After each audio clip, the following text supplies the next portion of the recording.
Welcome back to Radical and Relevant, where we're exploring the genius of Jesus in the Gospels. Today's reading is from John chapter 19, verses 25 through 34. So the soldiers did this, but standing by the cross of Jesus were his mother and his mother's sister, Mary, the wife of Clopas, and Mary Magdalene. When Jesus saw his mother and the disciple whom he loved standing near, he said to his mother, "Woman, behold your son." And then he said to the disciple, "Behold your mother." And from that hour, the disciple took her into his own home. After this, Jesus, knowing all that was now finished, said, to fulfill the scripture, "I thirst." A bowl full of vinegar stood there. So they put a sponge full of the vinegar on hyssop and held it to his mouth. When Jesus had received the vinegar, he said, "It is finished." And he bowed his head and gave up his spirit. Since it was the day of preparation, in order to prevent the bodies from remaining on the cross on the Sabbath, for that Sabbath was a high day, the Jews asked Pilate that their legs might be broken and that they might be taken away.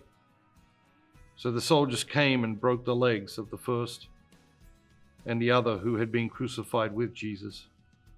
But when they came to Jesus, they saw he was already dead. They did not break his legs. But one of the soldiers pierced his side with a spear, and at once there came out blood and water. Is there a word or a phrase or an idea that jumps out at you today? What jumps out at me is this interaction between Jesus and Mary and John. And then it says, and from that hour, the disciple took her to his own home.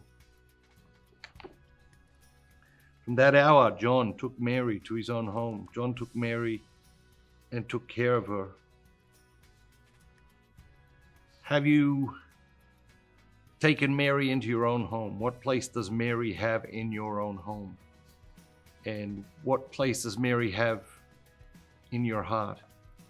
And is it time to renew the place you have for Mary in your home? Is it time for us to renew the place that Mary has in our hearts? Have a great day. Remember, be bold, be Catholic. I was at dinner many years ago. Was about to speak in a parish, and there were a bunch of people at the dinner, and I heard out of sort of just peripheral, the priest say at the head of the table, "You can become a saint just by governing your speech." And I was engaged in another conversation at the moment, but I heard him say it. I'll say it again. You can become a saint just by governing your speech. And I said to the person who was next to me, I said, "Can we just pause that conversation for a minute?" And then I turned to the priest and I said, Can you say what you said again?" And he said it again. He said, "You can become a saint just by governing your speech." And I became curious. I'm like, okay, you got to talk to me about this. And then he began to talk about a section in the book of James, where James talks about how the tongue directs our lives. It talks about how our speech impacts our lives positively or negatively. He talks about how, the tongue is just a tiny piece of the body, but it can direct our whole lives. He talks about how a rudder is a tiny piece of a boat, but it can control a massive vessel, direct a massive vessel. He talks about how, just by putting a little bit in the mouth of an enormous horse, you can direct that horse wherever it is you want that horse to go. And so the conversation went on, and it was just so convincing. It was so compelling. I have wanted to write this book for at least 20 years. And it's The Forgotten Way, the St. James Master Plan. The Forgotten Way, the St. James Master Plan. If you haven't got a copy, I encourage you to pick a copy up. I think it might be the most challenging thing I've ever written. And I start the book with a warning. I start the book by saying, you are standing on the threshold of a new frontier. If you are not open to undertaking substantial spiritual growth, you should put this book down right now. Walk away.